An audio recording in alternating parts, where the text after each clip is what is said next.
Las cosas tienen sus dilemas y dudas existenciales. Los hombres y las mujeres que lo pensaron antes y mejor. Todo lo que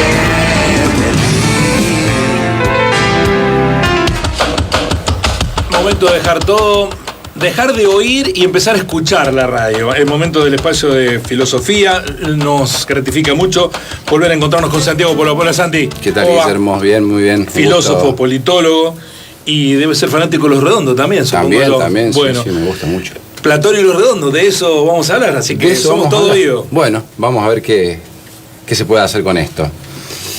Platón y Los Redondos, efectivamente. Patricio Rey y sus redonditos de ricota pueden ayudarnos, creo al menos, a acercar uno de los fundamentos clásicos de la filosofía que ya Platón hace 2500 años había planteado. Me refiero a la distinción entre doxa, que es la opinión, ¿no? Así se le dice en la Grecia antigua, doxa, opinión, y la episteme, por otro lado, que sería el conocimiento que supera la debilidad de lo meramente opinable. Pero vamos por parte. En uno de sus diálogos más célebres, La República, Platón intenta proponer un sistema de gobierno que siga los fundamentos de lo justo y de lo bueno. En la filosofía platónica, y en buena parte de la filosofía, hablar de sistema de gobierno no se reduce a su forma institucional. La preocupación fundamental es disputar las estructuras de la realidad que hacen a esta realidad y a los sujetos de esa menos libres, más ignorantes, más confundidos. Y eso ocurre todo el tiempo y de las más variadas formas. Sócrates, quien habla en los diálogos platónicos, se enfrenta en todos ellos contra las fake news de su tiempo, podríamos decir, que engañan y encubren para hacer que la realidad se ajuste a intereses particulares, es decir, a opiniones, y no a los comunes, que son los que ocupan a la filosofía, dice Platón. Por lo tanto, Platón afirma que el conocimiento que tenemos del mundo visible, ¿sí?, el conocimiento que palpamos a diario, cotidiano, ocurre mediante la opinión, mediante la doxa, que es más oscura que el conocimiento verdadero. Esto se conoce, esto de conocer por la opinión, dice no obstante Sócrates, no es un defecto de nadie en particular ni atribuible solo a ciertos sujetos. Venimos al mundo y vivimos y venimos a él atravesados de conjeturas y de creencias. Las conjeturas, llamadas eikasía en ese diálogo platónico, las conjeturas son las que llenan, dice, las lagunas de sentido, empujadas, podríamos decir, por las verdades de época. Por ejemplo, varones educados en una cultura patriarcal, por más que no le guste la canosa, la escuché hace un rato cuando la pasaron, conjeturan que por su género tienen un derecho de propiedad adquirido sobre otro género. Se da así un sentido específico a su existencia a través de una conjetura. La creencia, pistis se llama, digamos, en griego, es la que conecta ese sentido con el resto de las estructuras de la realidad de los sujetos. En el ejemplo que hacíamos anterior, con las relaciones sexuales, con las relaciones de pareja, con las relaciones de trabajo, de gobierno, culturales, entre los géneros. El asunto, dice Platón, es que quedarse en lo visible es quedarse siempre a mitad de camino, preso de las verdades de época que ordenan las conjeturas, que llenan el sentido, y de las creencias de que eso o de que así es en definitiva la realidad. Y esto, decía ya Platón, es básicamente vivir una ficción armada a tal efecto, atando de pies y manos al sujeto a merced de aquellas supuestas verdades de época que necesitan o no necesitan opinando esa opinión. Mansos, miramos y reproducimos una realidad que es ordenada para ser tenida por la realidad, cuando en verdad no es más que un teatro u otro teatro de sombras. ¿Y los redondos a todo esto? El tema es un recurso simplemente pedagógico este que vamos a hacer, ¿no? El tema queso ruso, del disco La mosca y la sopa, de Patricio Rey y los redonditos de ricota, del año 1991, creo que puede ser, digamos, un recurso para explicar esto que decíamos anteriormente. La canción inicia con un pasó de moda el Golfo, como todo, viste vos, dice, ¿no?, la banda. Ese paso de moda del Golfo se referían a la guerra del Golfo, ¿sí?, que fue la invasión de Irak a Kuwait y la posterior guerra de Estados Unidos y aliados contra Irak. Un Irak que antes, digamos, no tenía, digamos, a un Saddam que era rubio de ojos celestes, ¿no?, para los norteamericanos, pero después fue el demonio. En su momento, en el año 91, fue la primera guerra casi íntegramente televisada, por servicios y cadenas norteamericanas, por supuesto, que hicieron de esa guerra un show y un principio gráfico, ¿sí?, respecto a cómo democratizaría Estados Unidos a los países que no se vinieran a sus dictámenes. Los redondos marcan que la guerra se consume en imágenes, como cualquier moda, y que pasa lo que sigue cuando esa moda ya no paga. Pasa, dice la canción, como tanta otra tristeza a la que te acostumbras. Incorporamos la guerra, nos acostumbramos a la guerra, a la muerte, a la violación de los derechos humanos, como parte de vivir en este mundo. Y agregan luego, ahora vas comprando perlas truchas sin chistar. Es decir, la crítica es al sujeto que habita en la opinión sin siquiera cuestionar, que toma lo que ve como lo real. ¿No sucede lo mismo hoy con la guerra en curso en Ucrania? ¿Hay que tomar la versión norteamericana sin chistar? ¿Acaso las estructuras de lo real, eso que llamamos real democracia, real derechos humanos, real sufrimiento, solo pueden ser llenados con el sentido que le asigna Estados Unidos, el comediante presidente ucraniano, la OTAN, las corporaciones mediáticas y económicas? Allí se acaba la historia, los argumentos, el conocimiento. La prohibición, negación y eliminación de la palabra que posibilita un conocimiento más amplio de lo real no solo es un acto de cancelación sobre lo otro, sino que al mismo tiempo hace a los sujetos menos libres, en tanto la única realidad admitida será la que aquellas fuerzas quieran mostrar. Y, ante quienes duden, dicen los redondos en su canción, habrá muchos marines de los mandarines que cuidan por vos las puertas del nuevo cielo. Estados Unidos se convierte desde hace muchos años en el gendarme occidental de la democracia. No importa cuántas bombas y civiles haya matado o vaya a matar para eso. Pero no está solo para cuidar el nuevo cielo que se vaya a proponer.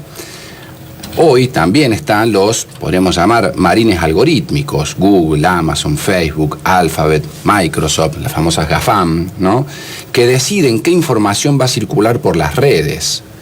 Están los marines mediáticos, que segmentan lo necesario para que las conjeturas y las creencias establezcan en el sujeto la opinión precisa de la cual no se podrá dudar. Todo lo que nos deba ser vendido necesita nuestro supuesto acuerdo voluntario. En la alegoría de la caverna, presente en ese texto de la República, Platón grafica esta docilidad con cadenas que atan a los sujetos de pies y manos. Pero nunca dice quién les pone esas cadenas, sino que sugiere que se trata de una aceptación y de una resignación pasiva, en la creencia de que eso que vemos es toda la realidad, de que no hay engaños y de que el sujeto decide su suerte. Dicen los redondos, pobrete que sos tropa de la guita y chimpancé. Pobrete somos el 90% de la población del planeta, siguiendo los cielos que nos prometen las fuerzas, que saben que no será justamente ese el cielo al que vamos a acceder, si es que hay alguno, no lo sé. Y lo más terrible, dicen, sugieren ahí para mí los redondos, somos la tropa que cuida esas lógicas, los guardianes, los cancerberos, podríamos decir, de las supuestas verdades de época. ¿No defienden muchos pobres que los ricos no paguen impuestos? ¿No desean en definitiva su éxito y su caminar por encima del resto? ¿No se ha convertido la población por arte de magia en experta en el conflicto ruso-ucraniano-europeo? ¿No hubo un heladero que dijo que no vendería más crema rusa? ¿No nos asusta tanta reactividad? Algo dice salta y saltamos. La tropa de asalto ante las verdades de época. Siguen los redondos y dicen, sentís la mosca joder detrás de la oreja y chupás la fruta sin poder morderla. Las verdades de época habitan en los discursos que por su capacidad de penetración ordenan lo real visible, que hoy están en los medios de comunicación, en las redes sociales y en la discursividad empresario-económica. Son los discursos que suman en las orejas, que indican lo bueno y lo malo, lo correcto y lo incorrecto, lo valioso y lo inútil. Participar de ese régimen de lo real debe suponer que el sujeto supuestamente interviene en ese régimen de lo real. Es decir, los que estaban atados en la caverna, que pensaba Platón, suponían que participaban en el conocimiento de lo real, aunque solo fueran sombras. Los trabajadores explotados del mundo suponen que participan o participarán de las ganancias que generan para el 10% más rico. La caverna mediático-algorítmica supone que los sujetos deben binarizar para simplificar un conflicto, rusos malos, los demás buenos. Somos participados de regímenes de verdad, pero solo para que se construyan en nuestras espaldas lo que beneficia ciertos privilegios o lógicas. Ahora bien, ¿se puede salir de esta inercia? Sí y no. Platón entendía que si había un conocimiento absoluto, este está vedado para la finitud humana. Somos seres finitos, digamos, hay cierto orden de lo absoluto que nos está vedado. Pero sí nos podemos acercar a la episteme, a ese conocimiento, digamos, mejorado sobre la opinión, ¿no?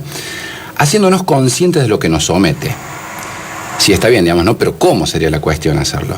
En primer lugar, partiendo de que todo saber es siempre precario, y que sobre lo que se sabe hay que establecer una sospecha, una pregunta sobre a qué caverna en realidad pertenece. Cuestionar es subir la cuesta que sube quien se soltó de las cadenas, en la alegoría de Platón. Y ese subir la cuesta es apenas hacer una pregunta. Es pasarle, como decía Walter Benjamin, pasarle a la historia el cepillo a contrapelo. Si lo hacemos, encontraremos que las cosas de lo real mayormente no encajan. Por ejemplo, respecto a la democracia norteamericana, uno pasando un pequeño cepillo a contrapelo, investigando un poco, se puede encontrar que Benjamin Franklin y Thomas Jefferson, los founding fathers, los padres fundadores, digamos, ¿no?, de la democracia norteamericana, defendían la matanza de indios, y la Constitución de los Estados Unidos de ese tiempo sostuvo la esclavitud porque, decían allí, era una institución propietaria y civilizatoria. Así, en esas bases, se formó ese imperio militar, económico y cultural que hoy nos dice, nos demanda de qué lado de la mecha hay que estar. Y dicen los redondos, con tanto humo, el bello fiero fuego no se ve. El fuego de la pregunta, que puede suspender el estado de la doxa, habita en cualquier sujeto. Por eso se necesita tanto humo, para que nadie se lo note. No sabemos qué es lo real ni qué es lo verdadero tampoco. Son cuestiones que no pueden ser respondidas de un modo absoluto. Pero eso es justamente lo que está en disputa todo el tiempo, lo sepamos o no. Plantear un pero, plantear un porqué, es lo que hoy y siempre se reprime en la doxa, en la opinión, porque complica vivir en ciertas opiniones o bajo cierto régimen de opiniones. Asumir que somos un cruce de opiniones asusta, y eso es bueno.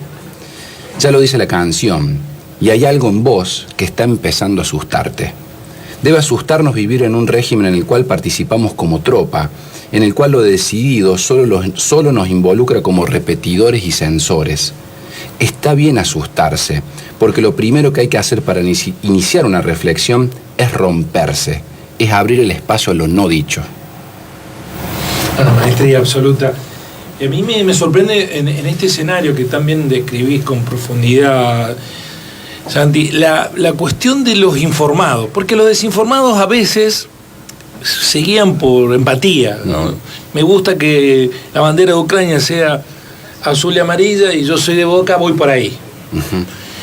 Bueno, hay que advertirles que sí, hay un constructo de complejidad en el conflicto, que es necesario leer un poco, saber lo que pasó. Pero lo grave es de los que conocen eso y sin embargo alimentan la lógica del no pensar, de vamos para allá, esto, ¿no? Es decir, sí, somos soldados de otros.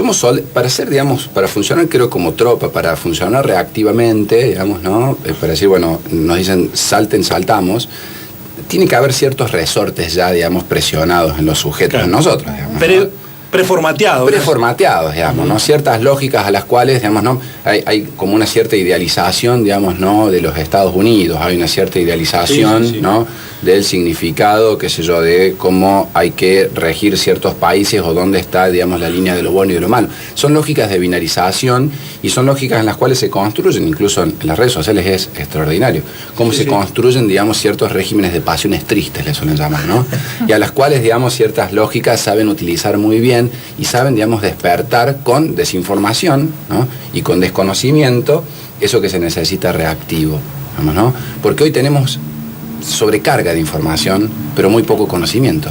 El volumen de información que circula hoy por día en cualquier persona es inasimilable, ¿no? Entonces, ¿cómo dividir, cómo separar entre eso, lo que es realmente información de lo que, o cómo conocer esa información, es lo que está en disputa y es lo que muchos de estos motores del no pensamiento, de la no reflexión, saben, digamos, sí, sí, ¿no? Y las redes sociales han alimentado, pero también la lógica comunicacional de esta parte del siglo ha alimentado mucho la cuestión de templar la cuerda emotiva y no la racional. Entonces es mejor, con Flor lo planteamos habitualmente respecto a decir, complejizar la discusión un poco. ¿Ahí crees que opera la posverdad, siguiendo lo que dice Guillermo? Parece que la posverdad, por ejemplo, en las redes sociales funciona en base a una lógica algorítmica, ¿no? Es decir, bueno, eso está muy estudiado, es muy interesante pensarlo.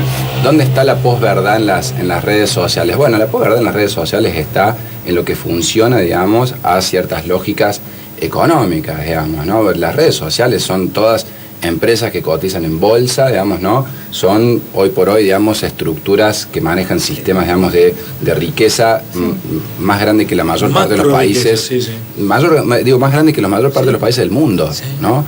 Y deciden qué contenidos circulan en base a, como dijo Guillermo recién, a qué emociones, digamos, somos más reactivos. Y los algoritmos, digamos, que no son ni buenos ni malos, pero que están programados para ver qué es lo que nos llama más la atención, van descubriendo que, digamos, en nuestra etapa histórica somos más reactivos a las pasiones tristes o a las emociones de odio, de miedo, ¿no? de desesperanza, que a las pasiones alegres. Lo que nos pone contentos, esto está estudiado, eso es maravilloso, ¿no?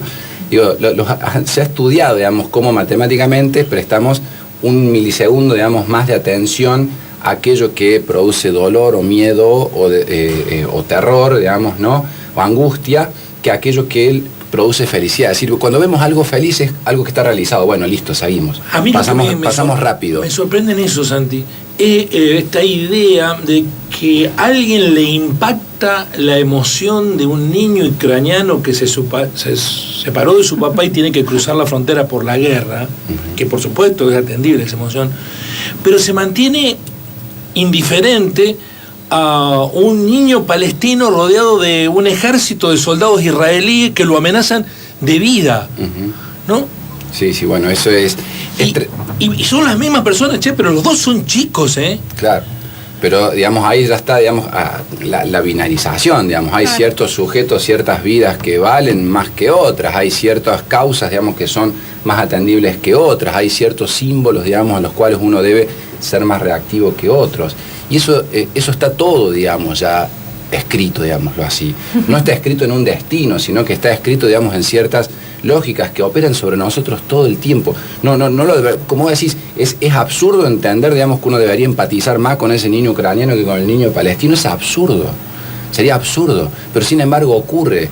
¿Por qué ocurre? Es la pregunta. Bueno, evidentemente hay cierta tensión, cierta focalización en los sujetos, en nuestra subjetividad. Por eso somos la tropa de eso. Somos quienes salimos a defender al niño ucraniano y no al niño palestino. Somos quienes salimos a defender, digamos, al valiente presidente ucraniano, digamos, que es un payaso, digamos, dicho así con todas las letras, porque además viene de un programa donde hacía comedia, ¿no? Pero es una persona absolutamente ridícula, una persona autoritaria, violenta, ¿no? Inmediatamente salimos, digamos, a defenderlo, o salieron, le digo, las usinas mediáticas, las empresas, cayendo en el absurdo total, ¿no? Y no tenemos, digamos, luego empatía cuando hay un golpe, digamos, de Estado en Bolivia, digamos, ¿no? Contra un gobierno democráticamente elegido, ¿sí? Hubo un golpe de Estado y allí la mayor parte, digamos, ¿no? de los medios de comunicación y del sentido común operante en nuestro país no decía nada mientras mataban los propios, digamos, ¿no? A los bolivianos y a las bolivianas. Claro, se con armas argentinas. Con armas argentinas, ¿no? Que mandó nuestro expresidente. Sería como, creo que era Nietzsche el que decía que la verdad es la mentira más eficiente. Habría que ver qué opera ahí, ¿no? O sea, ¿qué es lo que está siendo eficiente? Claro, en definitiva decía algo así, ¿no? Bueno, la verdad es el relato que más se ha contado y el que más se ha sedimentado, podríamos decir, ¿no? Así, bueno, realmente, digamos, operamos en esos términos. Y decía Nietzsche, bueno, cuando uno crea, digamos, que está en el fondo de la verdad, ¿no? Rasca un poco sobre el final y se va a dar cuenta que está, en definitiva, sobre otra superficie, digamos, ¿no? Apenas es otra superficie de algo que está más profundo. No hay una verdad absoluta, pero claro, lo que podemos hacer sí es exponer, digamos, qué son esas verdades que intentan cooptar nuestra opinión para usarnos como tropa, como decían los Redondos, ¿no? Gracias, Santi, por hacernos pensar. Por favor, un gusto. Hasta pronto. Si lo logré. Sí, por supuesto, largamente. Y también por hacernos ratificar convicciones que todo el tiempo se nos ponen en duda porque el reproche es generalizado. Claro. Sí, sí. La mayoría te reprocha, pero que sos pro-ruso, No, sos pro-guerra. increíble. Eso pasa, el pensamiento binario, Ucrania o Rusia. Es así, Entonces, un Boca River por eso lo constante. pensé, porque me pasó en varias charlas esta semana decir, sí, bueno, pero... O sea, cuando uno decía, bueno, pero ¿cómo pero? No. ¿Estás de un lado, estás de otro? ¿Cómo que no el pero? ¿Cómo que no el y? El principio de la reflexión, la pregunta, digamos. Si no nos queda nada, sino simplemente, bueno, vamos como tropa, digamos, ¿no? Es un placer, celebramos que cada semana nos ayuden a pensar los filósofos. Gracias. Muchas gracias. De Elvis al morir, fíjate de qué lado de la mecha te